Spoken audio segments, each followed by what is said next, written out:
Pembunuhan berantai terjadi, satu orang tertangkap, tapi hanya dijatuhi hukuman selama 15 tahun. Selama 15 tahun itu juga, rencana balas dendam dibuat sesempurna mungkin, meskipun harus mengorbankan beberapa nyawa. Tapi ternyata ada sesuatu yang tidak terduga di balik pembunuhan berantai ini. Tonton sampai akhir karena akan ada plot twist yang bikin kalian geleng-geleng. Dan inilah Missing You.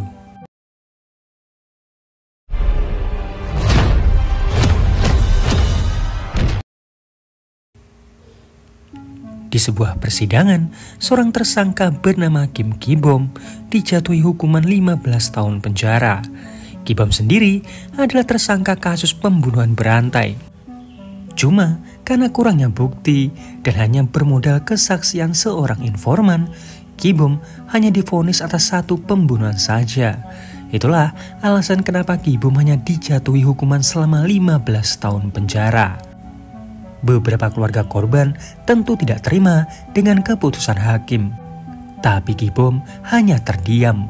Seorang detektif bernama Dae-yong berusaha menyerangnya. Dia yakin Ki-bom lah yang sudah membunuh atasannya, yaitu Detektif Nam. Dae-yong berjanji setelah bebas nanti, dia akan menyeret Ki-bom lagi ke penjara. Ruangan sidang jadi kacau. Para keluarga korban juga mencoba untuk menyerang Ki-bom. Nah, di sana ada satu anak kecil yang terdiam. Anak ini adalah putrinya Detektif Nam, atasnya Dae-yong yang diceritakan tadi yang bernama Hae-jo. Terlihat juga ada seorang pria yang tenang sambil terus melihat ke arah Ki-bom. Hae-jo pun keluar dari ruang sidang. Dae-yong yang melihatnya pun merasa iba. Flashback ke 3 bulan yang lalu, di mana Detektif Nam saat itu sedang menyelidiki kasus pembunuhan berantai. Saat turun dari taksi, seseorang masuk dan menabraknya. Taksi itu pun pergi dan Detektif Nam baru sadar bahwa dirinya ini ditusuk. Sambil tertatih, Detektif Nam pulang ke rumahnya. Dia terus memanggil nama anaknya. Hae-jo saat itu sedang tertidur dan Detektif Nam pun tewas karena kehabisan darah. Esok harinya, Dae-yong dan rekannya pergi ke rumahnya Detektif Nam. Dae-yong di sini penasaran kenapa Detektif Nam tinggal di lingkungan ini. Rekannya bilang ini semua karena Detektif Nam harus membayar hutang yang ditinggalkan kakak iparnya. Hal itu membuatnya bercerai dengan istrinya. Dae-yong pun masuk sambil membawakan kue karena ini hari ulang tahun Detektif Nam. Dae-yong melihat darah di mana-mana. Saat dia masuk, Hae-jo merayakan ulang tahun dengan jasad ayahnya. Hal itu membuat Dae-yong merasa kasihan dan berjanji akan melindungi Hae-jo ke depannya. 15 tahun berlalu, Ki-bom dibebaskan. Dae-yong datang dan langsung melemparkannya dengan kue. Ki-bom menanyakan apakah Dae-yong masih percaya bahwa dialah yang sudah membunuh orang-orang ini. Dae-yong akan memastikan Ki-bom akan membusuk di penjara untuk menebus perbuatannya ke 6 korban lainnya. Di tempat berbeda, terlihat Hae-jo yang sudah dewasa sedang menonton permainan biola idolanya. Meskipun hidupnya sendiri, Hae-jo tumbuh jadi pribadi yang baik. Dia suka menolong dan selalu ceria. Setiap harinya, dia selalu mendengarkan musik lewat Walkman milik ayahnya. Hae-jo hampir setiap hari pergi ke rooftop untuk melihat ibunya dari kejauhan. Dia juga melihat ayah tirinya yang baru saja memenangkan lotre. Nah, si ayah tiri ini juga kecanduan judi sama seperti pamannya. Hae-jo lalu pergi ke kantor polisi. Di sini dia bekerja sebagai staf di perbantukan. Seorang detektif baru bernama Cha dipindahkan ke divisinya Dae-yong. Dae-yong saat ini menjabat sebagai ketua penyidik. Belum sempat Cha berkenalan, Dae-yong sudah meminta sejumlah uang. Ternyata uang-uang itu digunakan Dae-yong untuk menggaji Hae-jo. Rekannya lalu datang dan memperingatkan Dae-yong untuk tidak gegabah di kasusnya Ki-bom. Cuma Dae-yong seolah tidak peduli. Di waktu yang sama, Ki-bom mencoba mencari kontak atas nama Jang Min-soo. Masih belum jelas siapa Jang Min-soo ini hingga jadi orang pertama yang Ki-bom cari. Kembali ke kantor, banyak orang-orang yang peduli dengan Hae-jo. Dae-yong meminta anak buahnya untuk terus mengawasi Ki-bom. Di sini, detektif Cha penasaran tentang Ki-bom. Kenapa Dae-yong sangat terobsesi terhadapnya. Jadi dulu, Ki-bom ini membunuh pacarnya yang berselingkuh dan dia dilaporkan oleh seseorang. Ki-bom juga diduga menjadi tersangka pembunuhan ketua mereka, yaitu Detektif Nam dan beberapa orang lainnya. Ki-bom pernah membunuh pacarnya dengan menarik tangannya ke belakang sampai tangan itu patah dan membungkus kepalanya sampai kehabisan nafas. Gak jarang, Ki-bom juga menggantung jasad korban-korbannya dengan tali anjing. Sementara itu, Ki-bom menyewa seorang PSK. Saat mereka bermain, Ki-bom menarik tangan wanita itu ke belakang. Ki-bom mengambil plastik dan menutup wajah wanita itu. Hal itu mengingatkannya dengan caranya membunuh mantan pacarnya dulu. Wanita itu pun marah dan menemui mucikarinya. Wanita itu terus menggerutu di dalam mobil. Si mucikari itu pun keluar dan pergi ke toilet. Nah, dari kejauhan ada seseorang yang memperhatikan mobil mereka. Dan orang itu adalah Hae-jo. Hae-jo lalu masuk ke dalam hotel. Nah, petugas yang diminta untuk mengawasi Ki-bom tadi juga baru sampai ke basement. Hae-jo sempat melihat mucikari tersebut dan dia berpapasan dengan seseorang yang tampak mencurigakan. Orang itu mendekati si mucikari dan langsung menusuk lehernya. Si mucikari itu tewas di tempat. Pria misterius itu juga masuk ke dalam mobil dan membunuh wanita yang tadi. Semua itu dilihat oleh Hae-jo. Hae-jo di sini bingung siapa sebenarnya pria yang tadi. Kenapa cara membunuhnya sama dengan pelaku pembunuhan ayahnya. Esok harinya, orang-orang dibuat geger dengan penemuan jasad dua orang yang kemarin. Dae-yong sangat marah, jelas-jelas anak buahnya ini berada di sekitar TKP. Tapi kenapa malah terjadi pembunuhan yang tidak mereka ketahui? Dae-yong lalu bertanya tentang Ki-bom. Anak buahnya bilang jika Ki-bom sudah mereka tangkap. Tapi sepertinya itu bukan perbuatannya Ki-bom. Mereka sudah bertanya ke petugas hotel dan Ki-bom sejak semalam tidak keluar kamar. Di kantor polisi, Ki-bom mulai diinterogasi. Ki-bom punya alibi bahwa dia tidak keluar hotel semalaman. Bahkan di CCTV dia juga tidak terlihat. Ki-bom sedikit kesal, jelas-jelas mereka tidak punya bukti. Lantas kenapa dia ini ditangkap? Dae-yong terlalu bernafsu untuk menghukumnya sampai melakukan cara busuk seperti ini. Ki-bom lalu bertanya siapa informan yang melaporkannya saat itu. Dae-yong enggan menjawab. Dia lalu menendang Ki-bom. Ki-bom dibebaskan dan dia sempat menabrak Hae-jo. Melihat Hae-jo yang hanya staf biasa, dia langsung pergi begitu saja. Dae-yong terdiam sesaat. Dia lalu meminta anak buahnya untuk mencari tahu siapa informan yang melaporkan Ki-bom 15 tahun yang lalu. Di waktu yang sama, Hae-jo merasa jijik karena kontak langsung dengan pelaku pembunuhan ayahnya. Sore harinya, Hae-jo melanjutkan lukisannya, di mana gambar yang dibuat Hae-jo merupakan lokasi motel yang kemarin, di mana itu adalah tempat sementara Ki-bom ini tinggal. Malamnya, Hae-jo mengawasi ibunya, di mana sang ibu yang baru saja datang langsung dihajar oleh ayah tirinya. Setelah puas mengajar istrinya, ayah tirinya Hae-jo lalu keluar untuk berjudi. Hae-jo mencegatnya, si ayah tiri terus mengumpatnya. Hae-jo langsung mengajarnya. Batu diambil dan langsung dipukulkan ke kepalanya, sampai si ayah tiri ini tewas. Esok harinya, Ki-bom terlihat sangat kesal karena terus saja diawasi. Dae-yong seolah tidak memperdulikannya. Ki-bom pun meneruskan lari paginya. Nah, di jalan dia melihat kerumunan orang-orang. Ternyata jasad ayah tirinya Hae-jo ditemukan, tapi ada bekas sayatan di lehernya. Ki-bom yang melihatnya sangat bingung. Dia penasaran siapa yang melakukannya. Ki-bom lalu melihat seseorang yang mencurigakan dari kejauhan. Ki-bom berusaha mengejarnya, tapi dia terjatuh. Di saat inilah dia kehilangan jejaknya. Nah, orang yang dikejar Ki-bom tadi ternyata adalah Hae-jo. Di sini terkuak bahwa sejak 15 tahun yang lalu, Hae-jo sedang merancang rencana balas dendam. Ibunya Hejo melihat jasad suaminya di ruang mayat. Dae-yong di sini yakin bahwa ini adalah ulahnya Ki-bom. Apalagi cara membunuhnya sama dan Ki-bom baru saja bebas 3 hari yang lalu. Dae-yong meminta atasannya untuk memberikannya surat penangkapan, tapi atasnya tidak setuju karena mereka butuh bukti. Atasannya ini meminta Dae-yong untuk tenang. Di tempat berbeda, pria misterius yang kemarin mempersiapkan sebuah pisau. Nah, pria ini, pria yang sama yang terlihat di pengadilan. Pria yang di awal film tadi. Pria ini datang ke tempatnya Ki-bom menginap. Dengan kemampuannya, pintu itu bisa dengan mudah dibobol.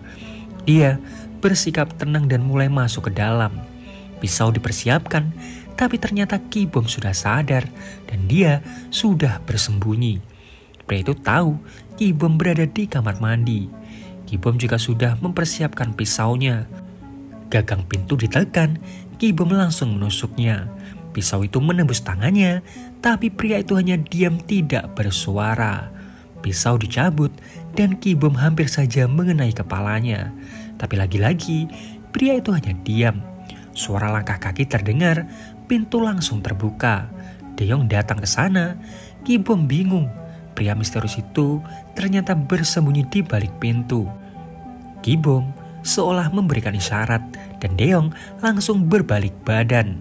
Tapi pria itu langsung menghilang. Esok harinya, Hejo tidak melihat ibunya sama sekali. Dia merasa khawatir, jadi Hejo memutuskan untuk masuk. Karena tidak ada jawaban sama sekali dari ibunya, Hejo menemukan ibunya yang sudah tewas karena bundir. Hejo duduk termenung. Dia merasa bersalah atas meninggalnya si ibu. Sore harinya, Dae-yong mendekati Ki-bom yang sedang makan. Ki-bom mulai diprovokasi. Ki-bom seolah tidak peduli, dia terus melanjutkan makannya. Kepalanya Ki-bom pun dilempar mangkok. Rekannya mencoba menenangkan Dae-yong. Ki-bom hanya tersenyum. Ki-bom bilang alasan dia membunuh Nam waktu itu karena Nam juga marah sama seperti Dae-yong saat ini. Di waktu yang sama, Hejo penasaran tentang pria yang dia temui di motel waktu itu. Dia mencoba mencari kasus dengan pola pembunuhan yang sama. Nah, di sini terkuak, ternyata ada 2 pelaku di kasus ini. Yang satu suka menikam dan yang satunya suka menyayat. Di motel, Ki-bom mulai menjahit luka di kepalanya. Ki-bom lalu teringat tentang masa lalunya bersama pria misterius yang kemarin yang bernama Jang Min-so. Waktu itu, Min-so bertanya, kenapa Ki-bom tidak putus dengan pacarnya? Dari pertanyaan itu, Ki-bom sadar bahwa Min-so juga menyukai pacarnya. Di sini juga terlihat sejak kecil mereka suka menguliti anjing. Di kantor polisi, anak buahnya kasih tahu bahwa beberapa hari ini Ki-bom berusaha menghubungi seseorang yang bernama Jang Min-so. Dae-yong juga mendapatkan informasi bahwa informan yang melaporkan Ki-bom waktu itu adalah Jang Min-so. Di sini juga terkuak bahwa Ki-bom dan juga Min-so pernah tinggal di satu panti asuhan yang sama. Dae-yong mencoba memeriksa kasus lamanya Ki-bom. Korban dari Ki-bom ini adalah kekasihnya sendiri yang ketahuan selingkuh dan Ki-bom saat ini sedang mencari Min-so. Di waktu yang sama, Hejo juga sedang mencari keberadaan Min-so karena tadi dia sempat mengcopy datanya Jang Min-so. Hejo mampir ke pet shop sebentar untuk membeli tali anjing yang ukurannya sangat besar. Kembali ke kantor polisi, Dae-yong memberikan arahan ke seluruh anak buahnya untuk membuntuti Ki-bom dan juga Jang Min-so. Jika mereka berdua bertemu, maka seluruh anak buahnya diminta untuk menangkap mereka. Dae-yong meminta agar Jang Min-so tidak terluka di operasi kali ini. Di waktu yang sama, Ki-bom menelpon kontak Jang Min-so yang lain. Nah, kali ini dia benar-benar terhubung dengan Jang Min-so. Singkatnya, Ki-bom berhasil mendapatkan informasi tentang Min-so. Ternyata itu adalah rencananya Dae-yong agar Ki-bom bertemu dengan Min-so dan Dae-yong mendapatkan bukti untuk memenjarakan Ki-bom lagi. Di sisi lain, Hejo membeli banyak sekali botol kaca. Masih belum jelas akan digunakan untuk apa botol-botol ini. Sementara Ki-bom menemui Min-so. Min-so kaget Ki-bom menanyakan kenapa Min-so sampai tega melakukan semua ini. Kenapa dia berselingkuh dengan pacarnya Ki-bom dan juga melaporkannya ke polisi. Padahal jika Min-so memintanya baik-baik, maka Ki-bom akan memberikan pacarnya itu. Min-so mengambil pisau. Dia juga bilang bahwa pacarnya sudah tidak mencintai Ki-bom lagi. Artinya Min-so tidak berselingkuh. Ki-bom datang hanya ingin memperingatkan Min-so jika mereka bertemu kembali, Ki-bom akan membunuh Min-so langsung. Malangnya, ketika Min-so kembali ke rumahnya, lampu di rumahnya padam.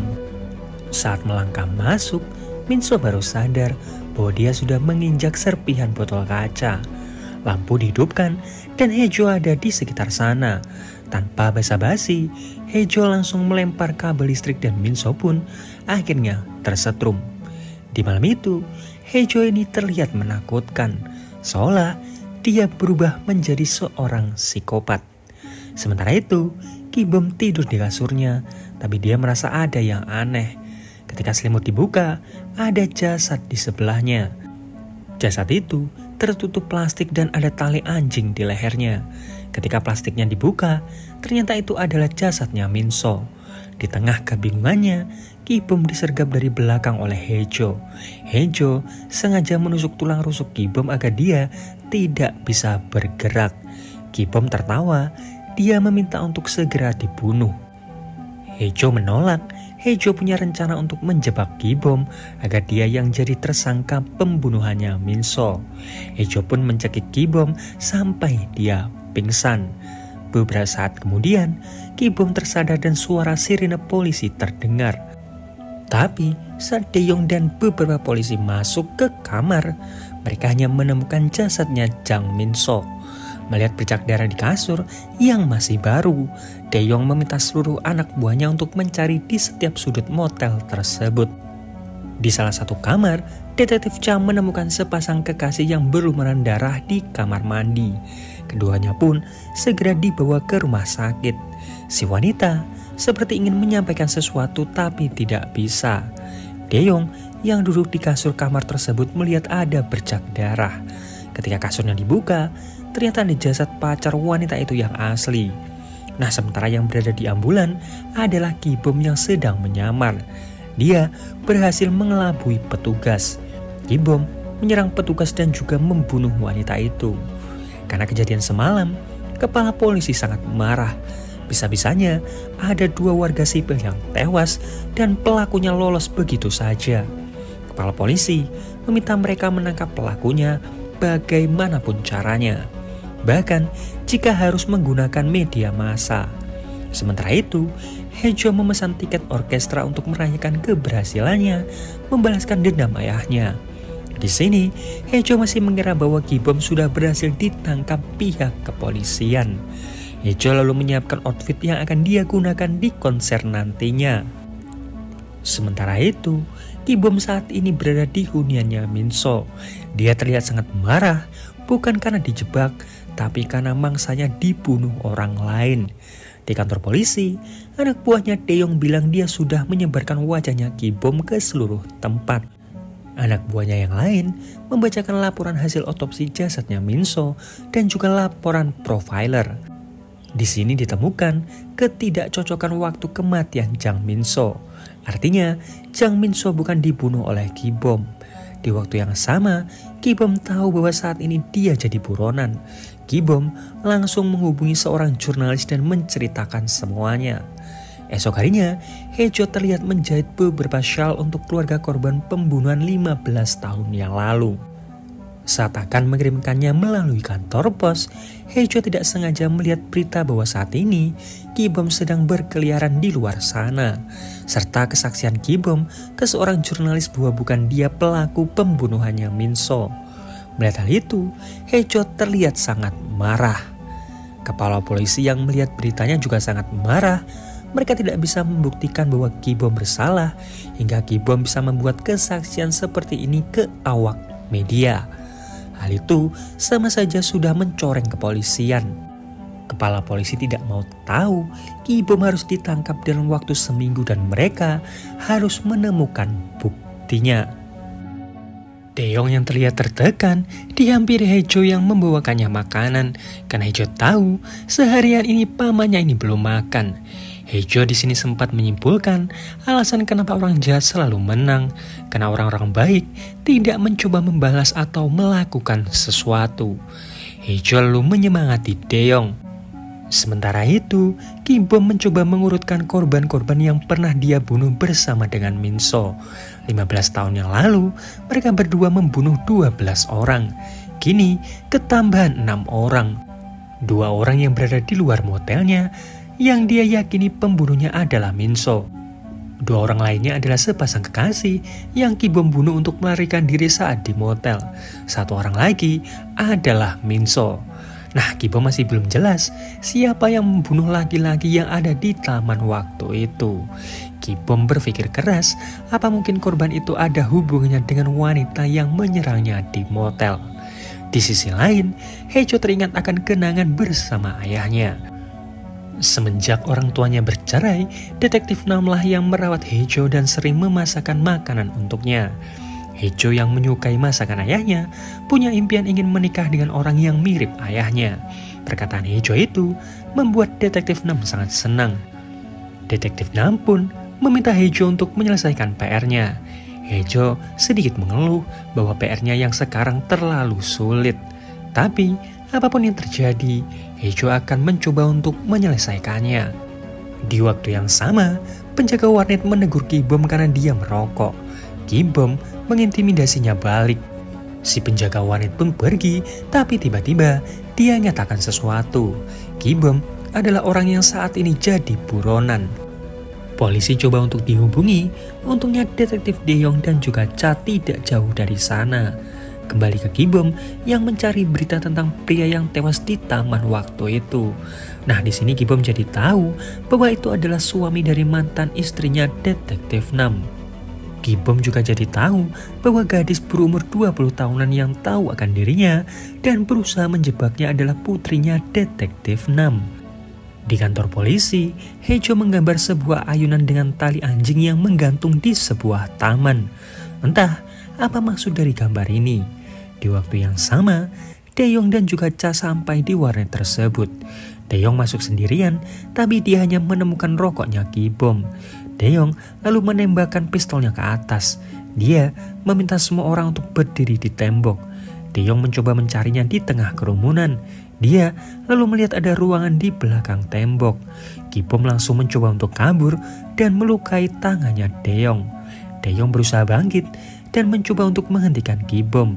Tapi Ki-bom berhasil kabur dengan membawa detektif Cha sebagai tawanan. Melihat mobilnya dibawa kabur, Taeyong meminta anak buahnya untuk menemukan mobil miliknya. Ratusan polisi dikerahkan untuk mencari keberadaan Ki-bom di setiap penjuru kota. Tapi ternyata Ki-bom terlalu cerdas. Dia malah pergi ke kantor polisi. Penjaga gerbang yang belum mengetahui informasinya membiarkan Ki-bom masuk ke dalam. Ki-bom lalu berpura-pura sebagai detektif dan meminta tolong untuk dicarikan informasi tentang detektif Nam. Nah, petugas ini sangat polos. Dia malah memberitahukan bahwa anaknya detektif Nam bekerja di sini sebagai staf. Mendengar nama Nam Haejo, Ki-bom teringat akan wanita yang dia tabrak waktu itu. Ki-bom lalu meminta alamat rumahnya Haejo. Sementara Haejo mampir lagi ke pet shop untuk membeli tali anjing. Kembali ke Ki-bom yang mencoba memeriksa kondisi detektif Cha. Karena Cha tidak boleh mati agar Ki-bom tidak mendapatkan hukuman berat di persidangan nantinya. Ki-bom dengan santainya keluar. Polisi menemukan detektif Cha dan langsung membawanya ke rumah sakit. Taeyong sangat kesal, bisa-bisanya Ki-bom dengan mudahnya keluar masuk kantor polisi. Di rumah, Haejo terlihat sangat bingung. Dia lalu mengambil satu quotes di mana tertulis jika seseorang menghadapi monster, maka lama-kelamaan dirinya sendiri akan berubah menjadi monster. Sementara Ki-bom sudah ada di dekat huniannya Haejo. Dia lalu masuk ke apartemen tersebut. Bel dibunyikan, lampu tiba-tiba mati dan Haejo langsung menusuk kakinya Ki-bom. Ki-bom juga menusuk lengannya Haejo. Merasakan sakit ini, Haejo semakin yakin bahwa Ki-bom lah yang sudah membunuh ayahnya. Hejo langsung melarikan diri. Polisi bergerak cepat setelah mengetahui kemana Ki-bom pergi. Hejo masih berusaha lari. Di jembatan, Hejo sempat tertangkap. Ki-bom bilang bahwa Hejo harus mempertanggungjawabkan perbuatannya. Hejo langsung menusuk kakinya Ki-bom. Dia berusaha kabur. Hejo menelpon Dae-yong dan mengatakan di mana dia saat ini. Puluhan personel kepolisian pun putar balik. Hejo mulai kehabisan tenaga. Ki-bom berhasil menangkapnya kembali. Hejo ditenggelamkan. Hejo langsung mengambil batu dan menyerang Ki-bom. Dae-yong yang sudah semakin dekat meminta seluruh personelnya untuk mematikan suara sirine. Sementara Hejo sudah sampai di sebuah taman dengan sebuah ayunan. Tempat ini sama seperti yang pernah Hejo gambar dulu. Beberapa saat kemudian, Ki-bom datang. Dia merasa aneh, bukannya lari, kenapa Hejo malah bermain ayunan. Syal di lehernya pun dibuka dan terlihat tali anjing di lehernya Hejo. Di sini Ki-bom sadar bahwa Hejo berusaha untuk menjebaknya. Hejo bilang karena mereka berdua sudah membunuh orang, jadi mereka berdua harus sama-sama mendapatkan hukuman. Nah, dengan begini, polisi nantinya akan punya bukti kuat untuk menangkap Ki-bom langsung. Polisi sudah sampai di dekat TKP. Hejo memasangkan tali di lehernya. Sambil meneteskan air mata, Hejo bilang ke ayahnya bahwa PR-nya sudah selesai. Ki-bom hanya diam, dia bingung apa yang coba dilakukan Hejo. Hejo melepas genggamannya dan seketika itu juga dia tewas karena kehabisan nafas. Kim tercengang, polisi langsung datang dan Ki-bom langsung ditangkap. Dae-yong sangat shock melihat Hejo yang tergantung. Dia menangis sejadi-jadinya karena merasa gagal melindungi putri atasannya. Waktu berlalu, persidangan kasusnya Ki-bom dilakukan. Kali ini ada 7 korbannya Ki-bom. Seluruh orang di persidangan memakai syal yang dijahit oleh Hejo. Hakim memberikan putusan hukuman mati ke Ki-bom. Semua orang akhirnya bisa bernafas lega. Dae-yong mengantar Ki-bom ke penjara. Dia lalu pergi ke rumahnya Hejo. Di sini Dae-yong baru tahu bahwa selama 15 tahun terakhir Hejo mengumpulkan semua bukti-bukti ini. Dae-yong juga baru sadar bahwa selama ini Hejo berusaha sendirian untuk menegakkan keadilan. Bukan cuma untuk mendiang ayahnya, tapi untuk seluruh keluarga korban. Dae-yong jadi tahu pengorbanannya Hejo. Dan film pun berakhir. Nah, itu tadi alur cerita film Missing You. Siapa yang puasa hari ini coba absen di kolom komentar. Nah, seperti biasa, like kalau kalian suka, dislike kalau enggak, subscribe kalau belum. Sampai jumpa di video yang lain. Dajung.